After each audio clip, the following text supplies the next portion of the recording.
After I was promoted, I was rushing home to make my husband happy, but a gypsy woman's daughter, at the entrance of the apartment block, whispered to me, "A misfortune awaits you there." I decided not to risk it and hid behind the corner. What I saw made my blood freeze in my veins. Welcome to our channel. Before we begin, write to us where you are watching from. We are very interested. We wish you a pleasant listening of this captivating story. Elena Voronova stood at the office window, looking at the gray November sky, unable to believe the luck that had befallen her. 7 years, 7 long years, she had come to this office on the outskirts of the city every day, checking endless notices, comparing invoices, staying over reports until late at night. And here, finally, the general director called her in and gave her the news she didn't even dare to dream of. "Elena Mikhailovna," said Anatoly Fyodorovich, a stout, gray-haired man with kind eyes, "we have decided to appoint you chief accountant. You deserve this. Your work has always been impeccable." Elena felt everything inside her tighten with joy. Chief accountant. That is a completely different level. A different salary, different possibilities. She would finally be able to send Maria to those English classes her daughter dreamed of. She could save money for a normal vacation, not at her parents' country house, but somewhere by the sea. Maybe she would even buy a car, an old one, but hers. "Thank you, Anatoly Fyodorovich," she stammered, trying to speak calmly, although her hands were trembling treacherously. "I will try to justify your trust."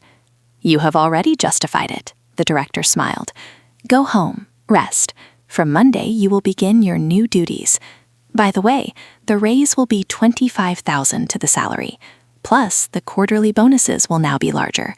I think you won't regret it." 25,000. Elena calculated quickly in her mind.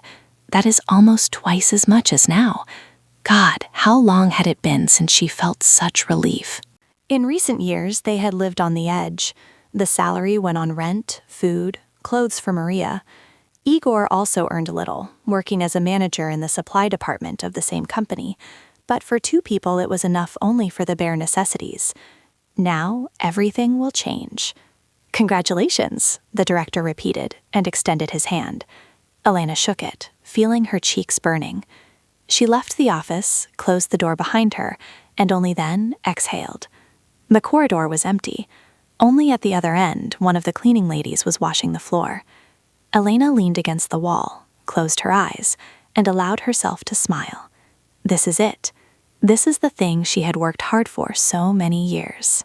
This is the reward for all the overtime hours, for the sleepless nights before submitting the balance sheets, for the fact that she never took sick leave and was never late. "Len, is it true?" a voice was heard from the side. She opened her eyes. Elena Kovaleva from the neighboring HR department was coming towards her, a plump and benevolent woman of about 50, with whom she sometimes drank tea during the lunch break. "It's true," Elena nodded. "They promoted me." Elena Kovaleva smiled broadly and hugged her. "I am so happy for you. You deserve it, word of honor. How long can you work for peanuts? Now at least you will live normally." "I hope." Elena freed herself awkwardly from the embrace. She was always embarrassed by such displays of emotion, especially at work. "But does Zhdanov know?" asked Kovaleva more quietly, looking around. Viktor Petrovich Zhdanov, the head of the financial department, had been her direct boss for the last 7 years. A tough, demanding man of about 40, who never praised but could scold you for the slightest mistake in front of everyone. Elena was a little afraid of him. Although she respected him, he really knew his job. "I don't know," admitted Elena. "The director called me himself. Probably they announced it to Viktor Petrovich." "Well, let's see how he reacts," Kovaleva snorted. "He considered you his best employee. Now you are his colleague, one could say, almost equal." Elena shrugged. She didn't want to think about office intrigues. She just wanted to enjoy the moment, get home, and share the joy with her family. She said goodbye to Kovaleva, entered her office, and quickly gathered her things. There were unfinished reports left on Maria, but today she decided not to stay overtime. It's Friday, after all. One can also rest. Elena put on her jacket, took her bag, and left the office. In the corridor, she bumped into Zhdanov. He was just coming out of his office with a folder of documents. "Elena Mikhailovna," he nodded briefly. "Congratulations on the appointment." "Thank you, Viktor Petrovich," she replied, trying not to show that she tensed up a little. "I hope you will manage." He looked at her evaluatingly. "Chief accountant is a big responsibility. Mistakes there are inadmissible." "I understand." Elena held his gaze. "Well," Zhdanov nodded and walked further down the corridor. "Have a good evening." Elena watched him go. Something in his tone seemed strange to her. Not necessarily ill will, but a certain detachment, although maybe it just seemed so to her. She went outside and took a deep breath. The November evening met her with a damp wind and a light drizzle. The sky was covered with heavy gray clouds, and it was getting dark, although it was barely the beginning of 7 o'clock. Elena pulled up her jacket collar, clutched her bag in her hand, and walked quickly towards the bus stop. It was about a 20-minute walk home, but she didn't want to wait for the bus. She wanted to get home as quickly as possible to share the joy. The streets were almost empty. People were rushing home, hiding from the rain under umbrellas and hoods. Elena walked quickly, jumping over puddles, and thought about how she would tell the news to Igor. He would be happy, of course, maybe even hug her, like in the times when they had just gotten married. Igor had become somewhat distant lately. He spent more and more time at work or at the computer, came home late, ate dinner in silence with his nose in his phone, then went to the room and stayed there until late at night. Elena blamed it on fatigue. After all, he also had a not exactly easy job, a manager at the same company in the supply department. He gets tired, gets annoyed, but this news will surely cheer him up. Maybe he will even suggest going out somewhere on the weekend, to the cinema or a cafe. They hadn't gone out anywhere, just the two of them, for a long time. As she walked, she was already making plans in her mind. Maria needs new winter boots. The old ones are completely worn out, the sole cracked, and her daughter complained that her feet were getting wet. She should help her mother with medicines. Her blood pressure fluctuates, and good pills are expensive, $3,000 a box.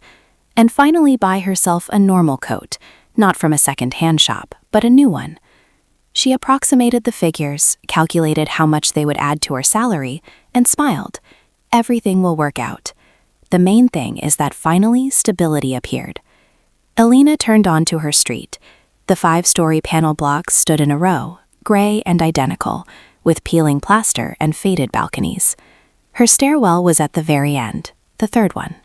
An ordinary neighborhood on the outskirts, a playground with rusty swings, the shop at the first stairwell with the sign, "Food," garages behind the blocks. Silence, boredom, but habit. She had lived here for the last 10 years, since she married Igor and moved into his 2-room apartment on the 3rd floor. At the entrance of the block stood a few women with strollers, covered from the rain with plastic. Men were smoking near the bench under the canopy. Elena greeted them and passed by. There were about 10 meters left to the door, when from the side, from behind the corner of the block, a small silhouette darted out. A gypsy girl. A girl of about 10 years old, in a brightly colored skirt and a knitted sweater, with disheveled black hair and big, dark eyes. She grabbed Elena by the sleeve of her jacket, and she pulled away reflexively. "Auntie," whispered the girl, looking her straight in the eyes. "Don't go home. Don't go there. A misfortune awaits you there." Elena mechanically pulled her hand away. Gypsies appeared here regularly, especially in autumn. They told fortunes, begged, sometimes tried to sell something. They stayed with their camp behind the garages, and the locals had gotten used to them, although they looked at them with suspicion. Usually, Elena simply walked past them without engaging in conversation. But now, something in the girl's voice, in her gaze, made her freeze. "What?" Elena managed to stammer. "Don't go," the gypsy girl repeated, squeezing her hand. Her fingers were thin, cold, but strong. "Do you hear? There is trouble there, big trouble. Wait a little, please." "Little girl, leave me alone." Elena tried to free herself, but the gypsy girl's hand was surprisingly strong. "I don't have time, I'm rushing home." "Don't rush," the girl shook her head. and in her eyes flashed something similar to fear or pity. "Wait, Auntie, at least 5 minutes. You will thank me later." Elena wanted to object, to push her away and walk on. "This is just a gypsy trick." Now she will get scared, give her money, and the girl will run away and laugh at this stupid and gullible woman. That's what they always do. They scare, intimidate, squeeze money for undoing curses or other nonsense. But why were her legs not moving? Something inside tightened, and a cold shiver ran down her spine. "Why do you say that?" she asked more quietly. "What happened?" "I saw." The girl let go of her hand and took a step back. "I see sometimes. There are bad people there. They want to hurt you. Don't go now. Wait." Elena stood and looked at her, not knowing what to do. It's absurd. It's just a child who was taught to scare people. But coincidences exist. What if something really happened there? Maybe there is a fire in the apartment, or there are thieves. Igor could have come home earlier to surprise someone. She took out her phone, wanted to call her husband, but then changed her mind. If nothing happened, she will seem like an idiot. "You know, honey, a gypsy told me not to come home." He will laugh, say she is a superstitious fool, that she shouldn't listen to all the vagabonds. In general, lately he treated her somehow with indulgence, as if she were a child who needs to be patiently taught about life. "Fine," exhaled Elena, not understanding herself why she was accepting. "I will wait, but not long." The gypsy girl nodded and disappeared quickly around the corner of the block, as if she had dissolved in the semi-darkness. Elena remained standing on the sidewalk, feeling like a complete fool. The women with strollers looked askance at her, but said nothing. The men at the bench were finishing their cigarettes and discussing something quietly, ignoring her. Elena retreated behind the corner of the block, where the girl had just disappeared, leaned against the cold brick wall, and took out a crumpled pack of cigarettes from her jacket pocket. She had quit smoking 3 years ago, when Maria started learning at school about the harms of tobacco and organized a whole anti-smoking campaign at home. But Elena always carried a pack with her for cases of stress.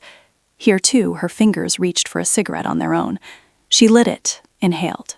The smoke burned her throat, and she coughed, but she felt a little better. Elena looked at her watch, 6:30. Igor usually comes around 8, sometimes even later, so he shouldn't be home. Maria is at her friend Anastasia's. They were doing a school science project together. She had to return around 9, so the apartment is empty. Then what is she waiting for? What can happen in an empty apartment? 5 minutes, Elena decided.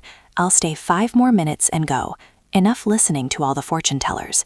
She finished the cigarette, threw the butt into a puddle, and looked towards the stairwell again. Everything was quiet, no sign of danger. The women with strollers had left. The men had left too. He is at work after all. He will answer in monosyllables as always. Better to simply wait for him at home, to surprise him with the news. Maybe even cook something tasty for dinner. There seemed to be a chicken in the fridge. She could make it in the oven with potatoes. Igor liked that. Elena was already preparing to come out from behind the corner and head towards the stairwell when the door opened wide. 3 people came out of the stairwell. Elena recognized them immediately, although she stood in the shadow and was not visible. First walked Igor, her husband, tall, lean, in the same gray jacket she had bought him for his birthday 2 years ago.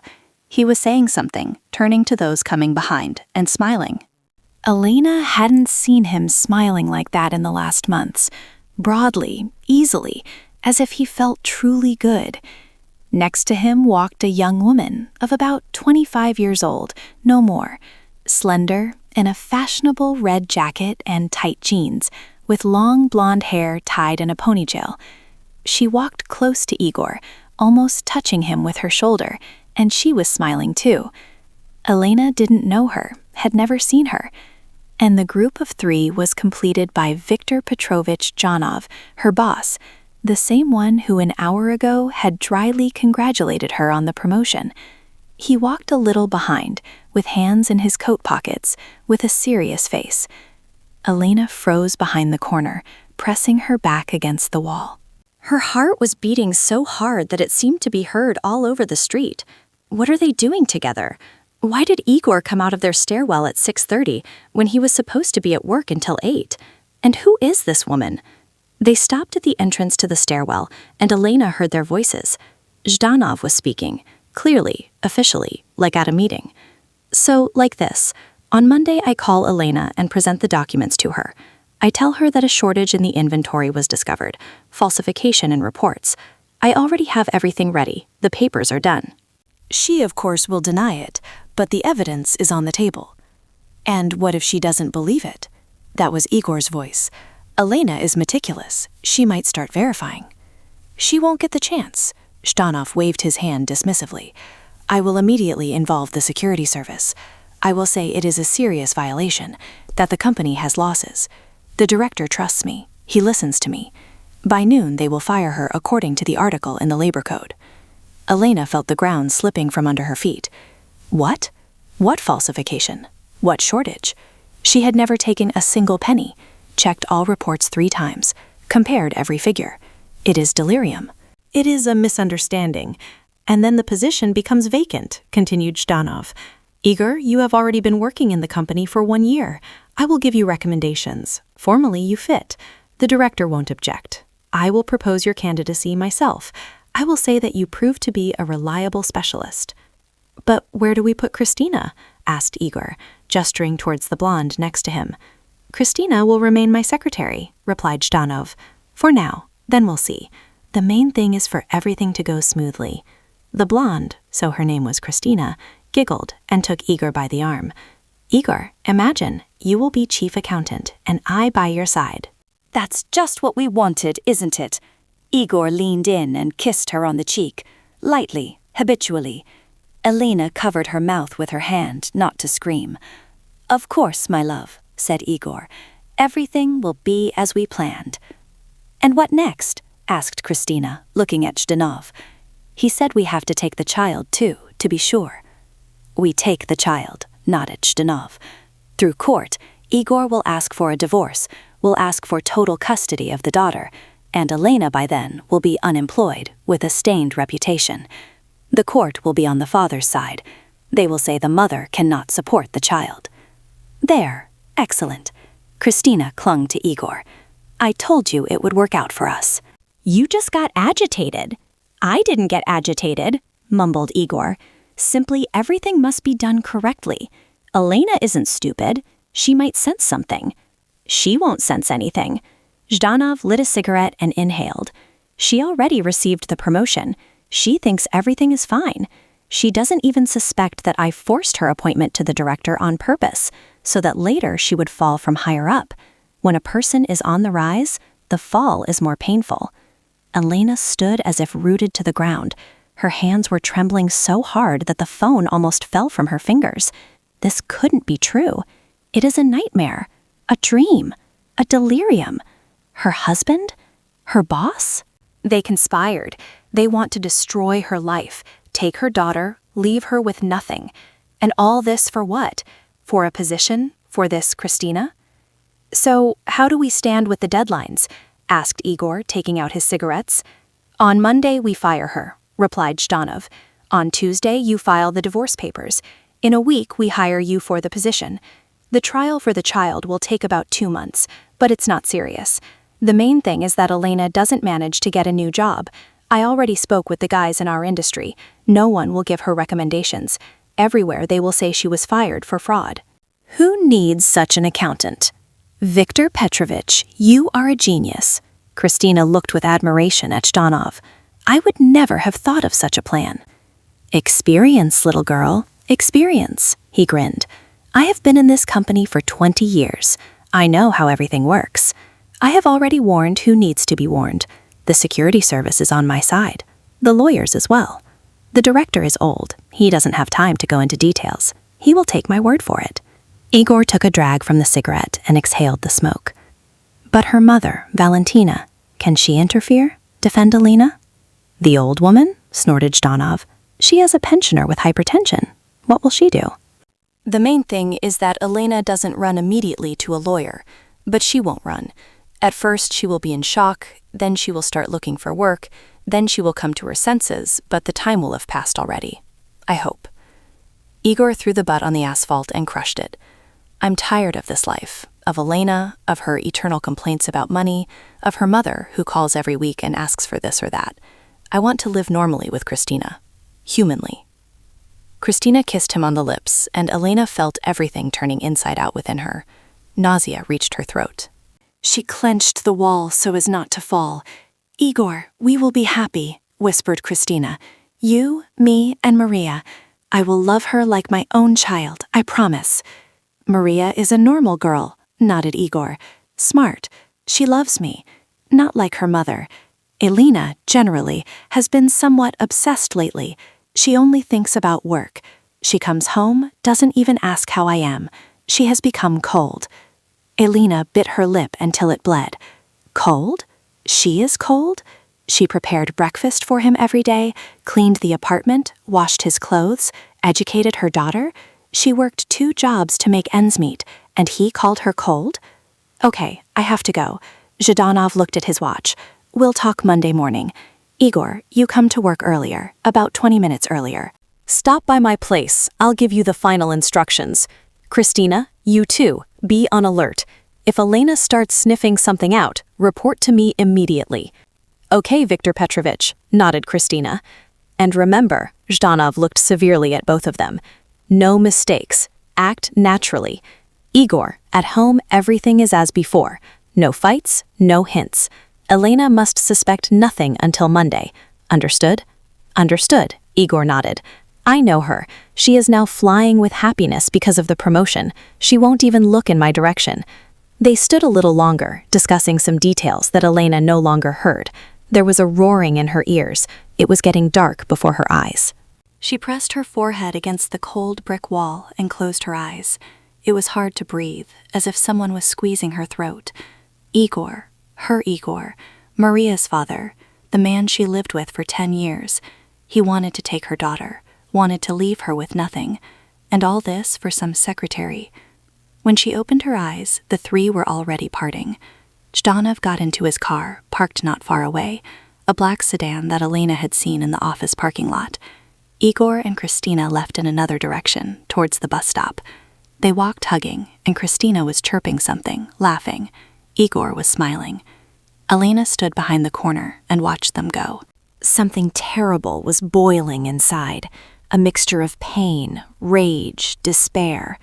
She felt like running, screaming, jumping at Igor's face with her nails, asking him, "How? How could you? How did you dare?"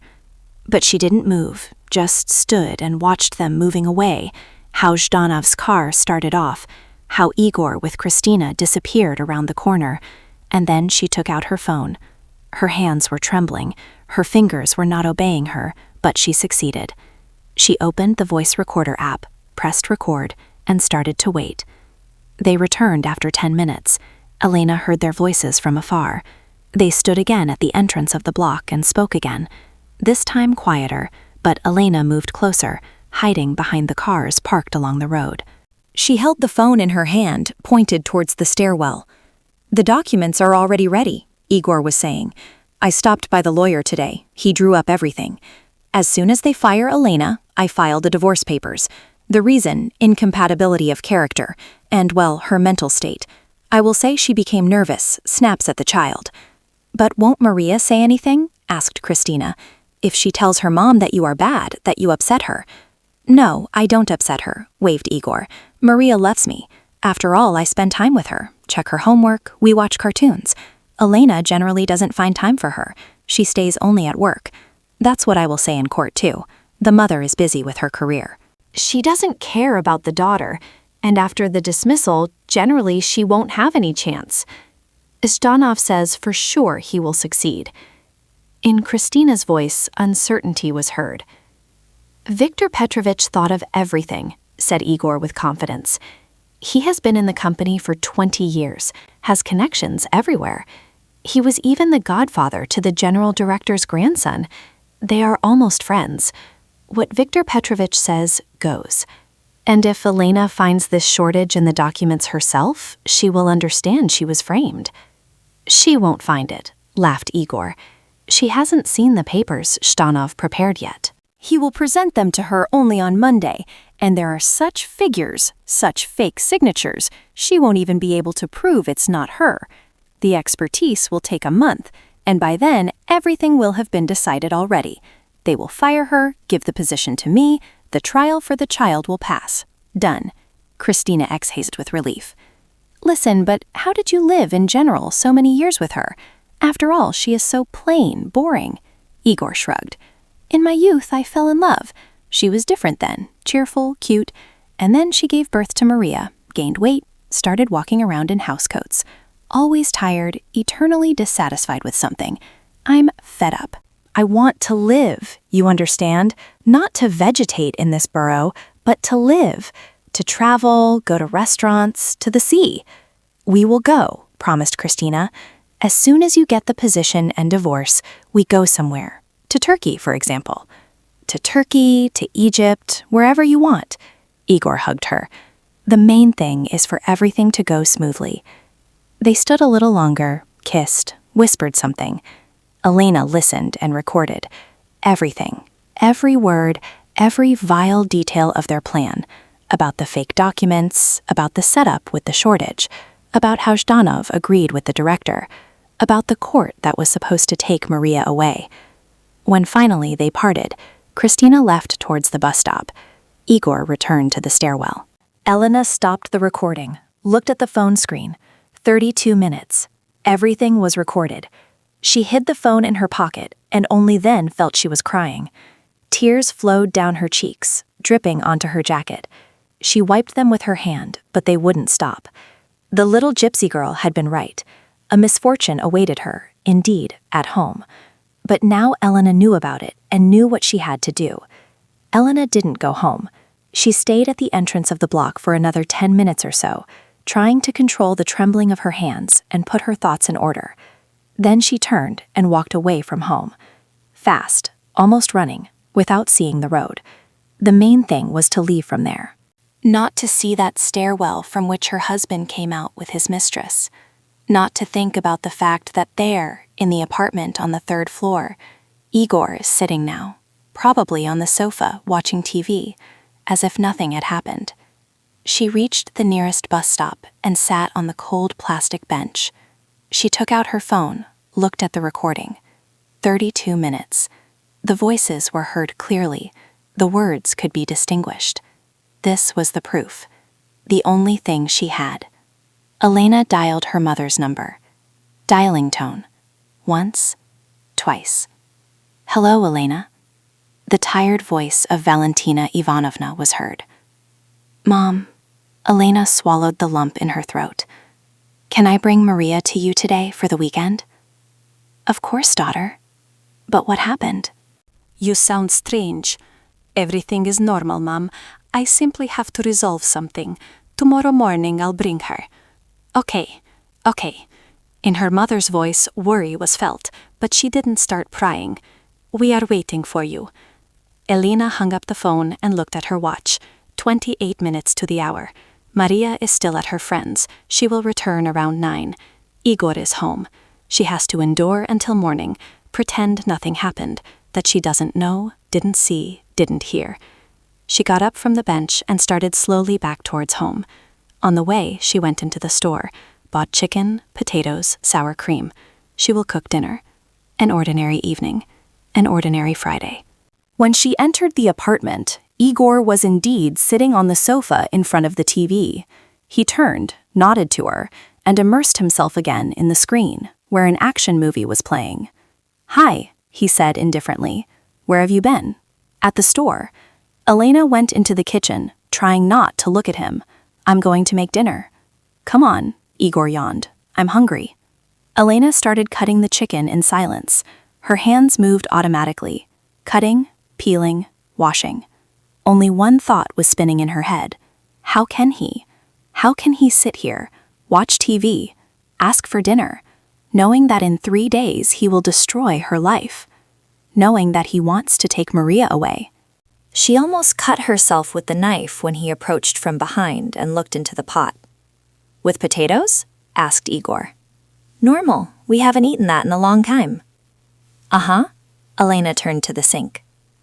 Why are you so pale? He narrowed his eyes. Did you get sick? I'm tired, she replied, without turning around. I had a lot of work. I understand. Igor returned to the sofa. And I left early today. I had a headache. Viktor Petrovich let me go. Elena squeezed the knife so hard that her fingers turned white. He is lying straight to her face. He had a headache.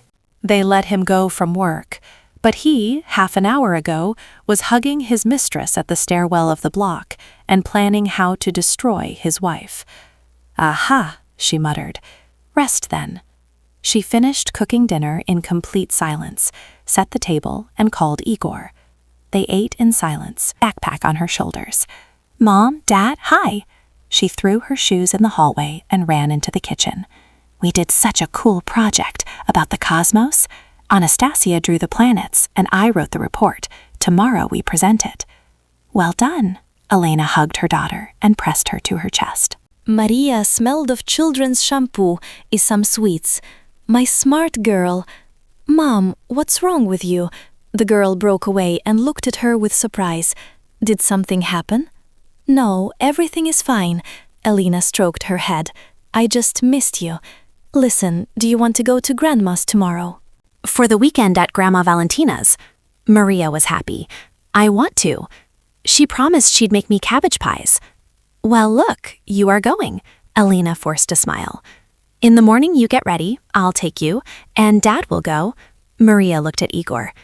No, Dad has work, Elena answered quickly, without letting him open his mouth. Just the two of us are going. Okay, Maria shrugged and ran to her room. I'm going to watch cartoons. Elena watched her go and felt everything inside her churning. Maria, her little girl, they wanted to take her away, to tell the court that the mother is bad, that she can't cope, that the father will take better care of her, and to give the child to Igor, and that Christina, who would love her like her own child. No, that will never happen. That night, Elena didn't sleep. She lay next to Igor, who was snoring facing the wall, and thought. She planned. She replayed every step in her mind. In the morning, she woke up early, at 6 o'clock, woke Maria up and helped her get ready. Igor was still sleeping when they left the apartment. Mommy, aren't we telling Daddy we're leaving? Maria asked in the elevator. He's sleeping. Let's not wake him, Elena replied. We'll call him later. They arrived at her mother's place by taxi. Valentina Ivanovna lived in an old neighborhood, in a 2-room apartment on the 2nd floor. She met them at the threshold and hugged her granddaughter. Maria, go to the kitchen. I made you hot cocoa, she said, and Mom and I will talk a little. Maria ran to the kitchen, and Valentina Ivanovna looked strictly at her daughter. What happened, Elena? Yesterday you were acting strange, and now you look... Elena closed the room door and, quietly, so Maria wouldn't hear, told her everything.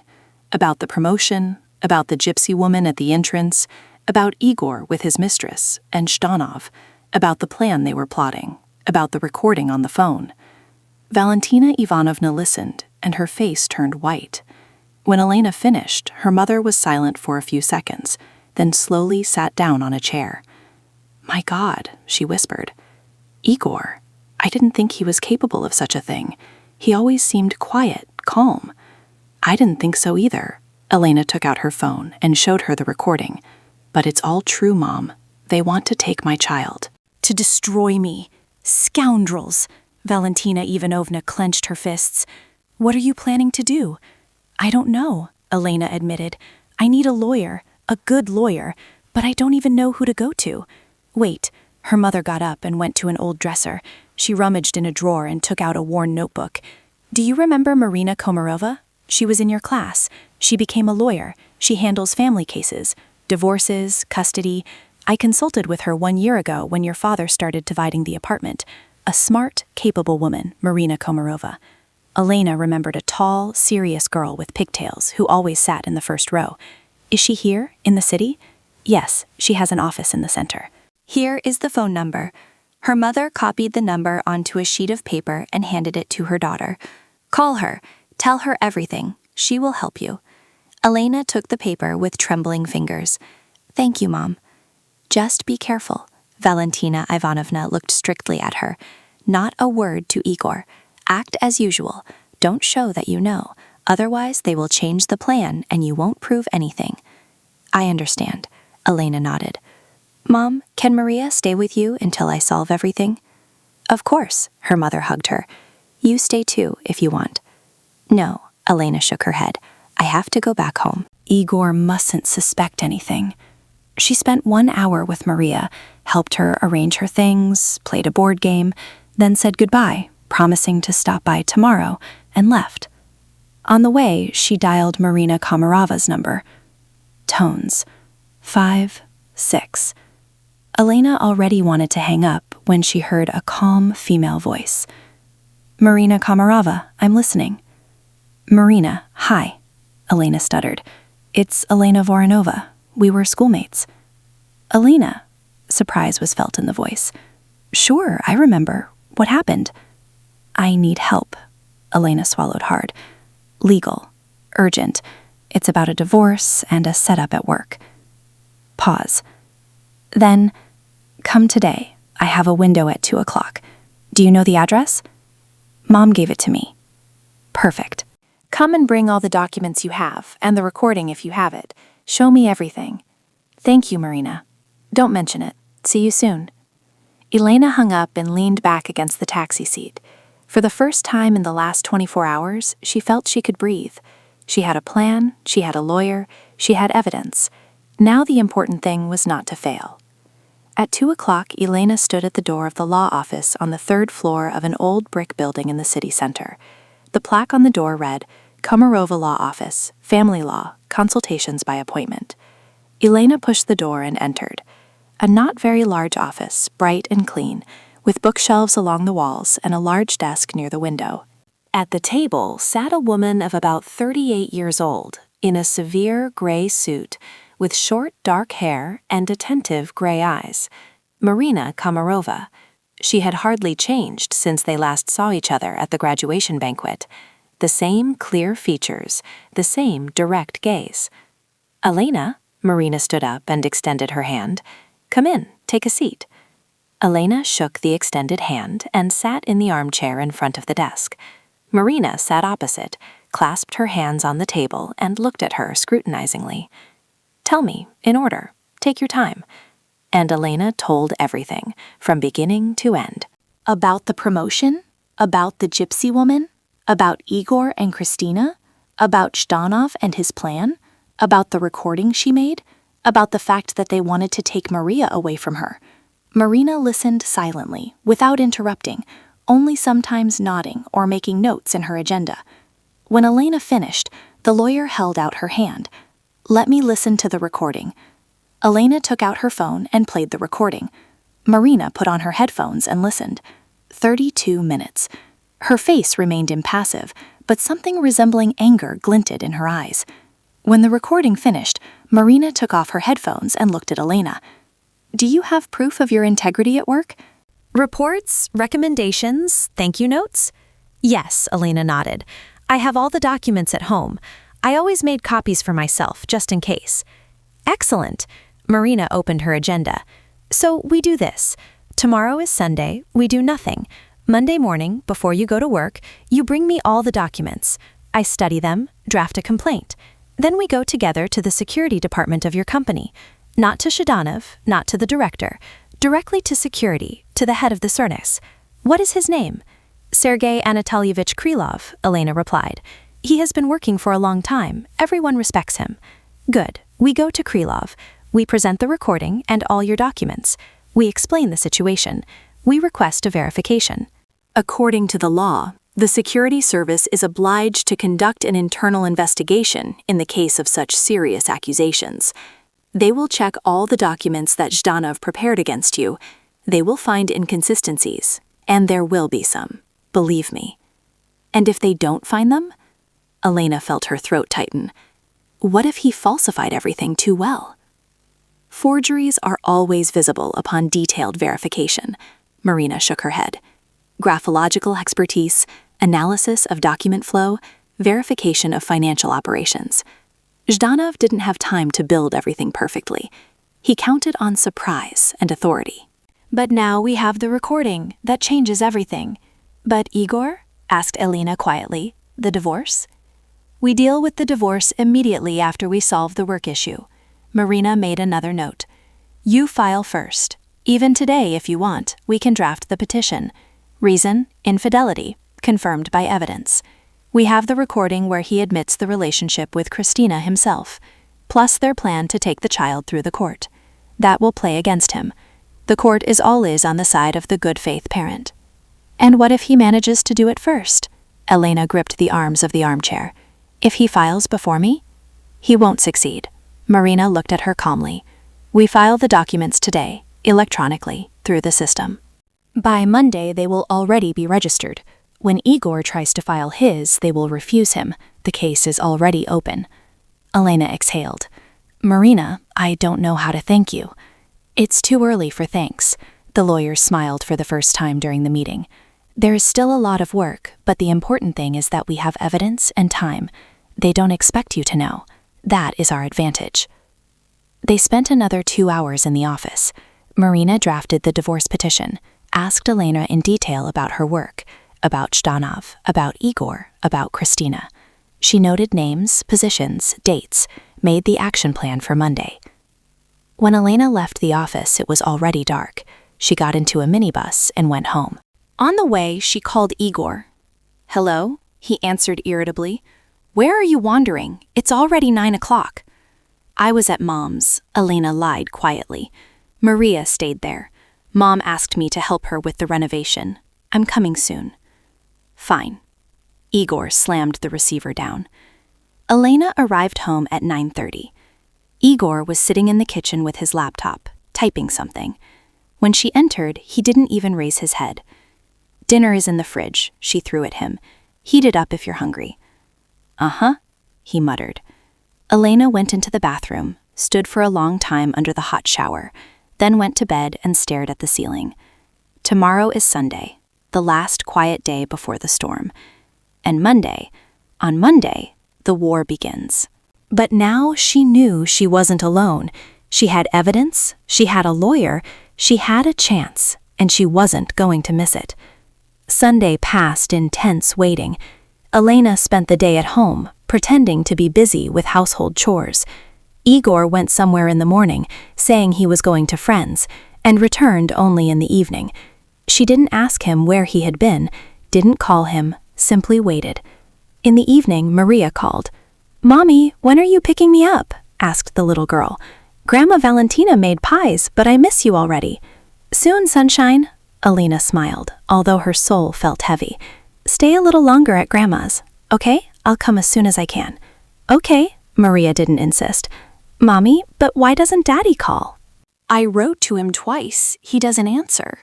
He has a lot of work. Elena swallowed the lump in her throat. Don't worry, he loves you. When she put down the receiver, Igor entered the room.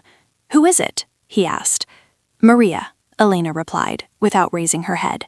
She was asking when I'm picking her up. Let her stay longer at your mother's. Igor shrugged. We are fine like this too. Elena fell silent. She felt like jumping up and screaming everything she thought in his face, but she restrained herself. Just a little longer. Tomorrow, everything will change. On Monday, Elena woke up at 6 o'clock in the morning. Igor was still sleeping. She dressed without noise, gathered all the necessary documents, her employment record book, copies of reports, thank you letters from management, her employment contract, everything that could prove her good faith. At 7 o'clock, she was already at Marina's office. The lawyer met her with a folder of documents in her hand. Ready? She asked.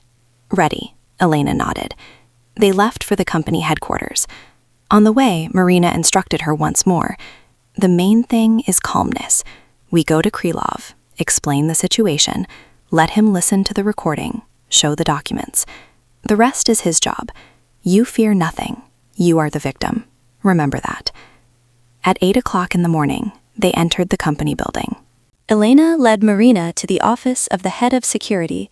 Sergei Anatolievich Krylov was a man of about 50 years old, with gray hair and a severe face. He raised his head when they entered and frowned. Elena Mikhailovna, but who are you? He looked at Marina. Marina Komarova, lawyer, she introduced herself and put her business card on the table. We have come regarding a very serious matter. It concerns attempted fraud and abuse of office by Viktor Petrovich Zhdanov. Krylov froze. Explain. And they explained. Elena told the story, Marina showed the recording, presented the documents. Krylov listened, and his face became gloomier and gloomier. When the recording finished, he leaned back in his armchair and swore through his teeth. Zhdanov. I always suspected he wasn't clean, but even so. You have all the grounds for a verification, Marina said firmly. We request an official investigation, immediately. You will have an investigation. Krylov nodded. We start this very day. Elena Mikhailovna, you stay home for now. Do not come to work. We will contact you. Okay, whispered Elena. They left the office. Elena felt her legs turn to jelly. Marina supported her by the arm. Done, she said quietly. The first step has been taken. Now wait. Elena waited for 3 days. 3 endless days, during which she stayed home, not going out anywhere, looking at her phone. Igor came and went, suspecting nothing. He was in a good mood, even humming something under his breath. Obviously, he was waiting for the moment when the plan was supposed to be realized. But on Wednesday morning, he received a call. Elena heard the discussion from the neighboring room. What? What kind of investigation? I don't understand anything. Viktor Petrovich, what is happening? Then silence. Then a curse word. Igor ran out of the room, grabbed his jacket. I need to get to work urgently, he threw out. What happened? Elena asked innocently. It's none of your business, he roared, and dashed out the door. Elena remained in the kitchen. 1 hour later, Marina called. They fired Zhdanov, she said. Disciplinary action. The security service found the forgeries in the documents he was preparing against you. Plus, other violations were discovered, financial schemes in his department. They are opening a criminal case against him. But Igor, asked Elena. They fired Igor too, for complicity, Christina as well, all 3 of them. The general director is furious. He demands a complete verification of all documents from the last 5 years. Elena closed her eyes. Is it true? True. A smile was felt in Marina's voice. And you, by the way, go to work tomorrow, in your new position, chief accountant. The director called personally, apologized that such a thing happened. He said, you are one of the most valuable employees of the company. Elena felt tears flowing down her cheeks, but they were tears of relief. Thank you, Marina. That's not all. The lawyer became more serious. Tomorrow is the divorce trial, the first hearing. Be prepared. Elena went to work on Thursday morning. She stood for a long time in front of the mirror, getting ready. She put on a strict dark blue suit, tied her hair in a neat bun, applied makeup. She had to look confident, calm. Igor hadn't slept at home. He had left yesterday evening and hadn't returned, hadn't even called. Elena knew why. He was rushing between lawyers, trying to save something, but it was too late. When she entered the office, several colleagues greeted her with restrained smiles. Elena Kovalyova from Human Resources approached first. Elena, stay strong. We are all on your side. Elena nodded and passed to her new office, the one Zhdanov used to occupy. It had already been cleared of the former boss's things. Folders with documents sat arranged nicely on the desk. She sat in the armchair and exhaled. This is her office now, her position. 1 hour later, the general director called her. Anatoly Fyodorovich looked tired and aged. Elena Mikhailovna, I want to offer you my deepest apologies. What happened is inadmissible. I trusted Zhdanov for 20 years. I considered him a friend. I didn't think he was capable of such baseness. Anatoly Fyodorovich, you are not guilty. He fooled everyone. Still, I bear the responsibility. I want you to know we value you very much. Your position as chief accountant remains yours. Moreover, we are increasing your salary by another 10,000 over the initially planned increase. It is compensation for moral damages. 35,000 raise. Elena nodded, feeling relief. Thank you. And one more thing. The director took out a thick folder. The security service did a complete verification of the financial department. Serious violations were discovered. Zhdanov was systematically taking the company's money out through phantom accounts, a few million in the last 3 years. I filed a complaint with the police. Elena leafed through the documents. The sums were impressive. Zhdanov didn't just want to frame her, he was stealing on a large scale, methodically, covering himself with his authority and connections. How much more would he have stolen if it weren't for this situation? She said quietly. Exactly. The director rubbed the bridge of his nose. We introduced new control procedures. Now any large operation requires double verification. The day passed in work. She had to clarify the reports, check the documents Zhdanov had left. The disaster turned out to be serious. Elena immersed herself in work, and that helped her not to think about the upcoming trial. In the evening, Marina called. Tomorrow at 10 o'clock in the morning, City Court, Room 3. Don't be late. Igor hired a well-known lawyer. They will put pressure on emotions, present you as a bad mother, occupied only with her career. I am ready, replied Elena, although inside everything tightened. Don't worry, we have the recording. We have the facts. They will lose. In the morning, Elena arrived at the court half an hour before the start. Marina was already waiting for her at the entrance with her briefcase of documents. Everything is ready. Let's go. Igor was already sitting in the room with his lawyer, a young man in an expensive suit with an arrogant face. When Elena entered, Igor looked at her. In his eyes was malice mixed with despair. Elena sat next to Marina and clasped her trembling hands on her knees. The judge entered, a stern woman of about 50 years old, with gray hair in a black robe. She sat down, opened the file. The case for the dissolution of the marriage between the spouses Voronin is being heard.